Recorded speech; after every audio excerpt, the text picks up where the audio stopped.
Hace mucho tiempo, durante el gobierno de Toledo, la segunda mitad del gobierno de Toledo, todo el gobierno de García y todo el gobierno de Ollanta, claro, Ollanta lo dice mal, ¿no? Porque no sabe ni hablar, pero todo el gobierno de Ollanta se nos ha dicho que el Perú avanza, que el Perú tiene un gran desarrollo económico, que somos el milagro de la América del Sur.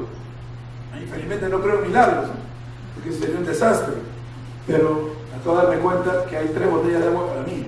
Es hacer economía.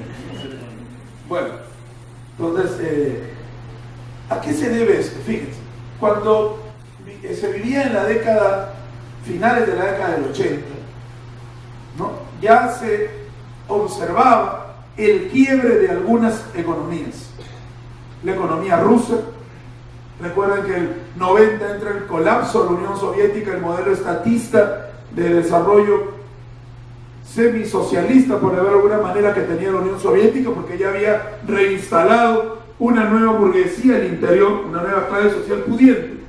Y la Unión Soviética tenía un mercado muy poderoso, que era el Comecon, el mercado de los países socialistas, o sea, comerciaba con Hungría, con Polonia, con Yugoslavia, y ya había reanudado sus lazos económicos con China, luego de las disputas fuertes que habían tenido en los 60s y 70s. Entonces, que se desplomara un mercado tan grande, interno, más democrático que el capitalista, causó una crisis. Pero además vinieron las crisis asiáticas, la crisis del Japón, la crisis del Brasil. Entonces, en la década, final de la década del 80, auguraba que la década del 90 iba a ser una época de crisis.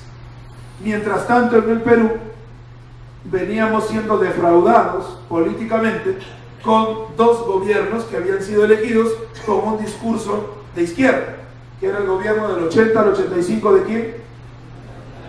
El arquitecto Fernando Belaúnde Terry, ¿no?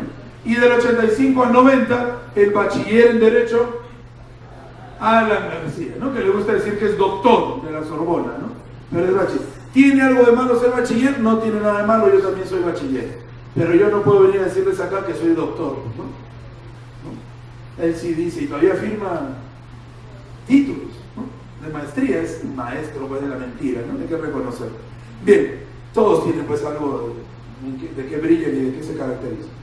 Entonces, en esos gobiernos, el segundo de Belaúnde y el primero de García, el pueblo había votado por un programa de cambio y habíamos encontrado lo mismo de siempre, ¿no? Fue además la década en donde el Perú sufrió un conflicto interno muy poderoso, ¿no? Que fragmentó el país, pero que no se le puede echar la culpa a aquellos que participaron en el conflicto, como bien se hace desde el Estado, sino a las condiciones económicas.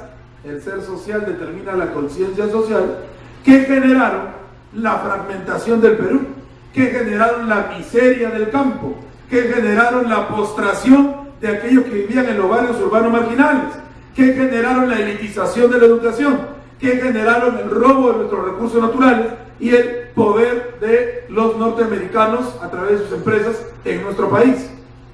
Es decir, el conflicto social no es resultado de la maldad de algunas personas que se organizan para luchar contra el Estado, entre comillas maldad, sino es el resultado de justamente la fragmentación social, la marginación, la postración y la miseria.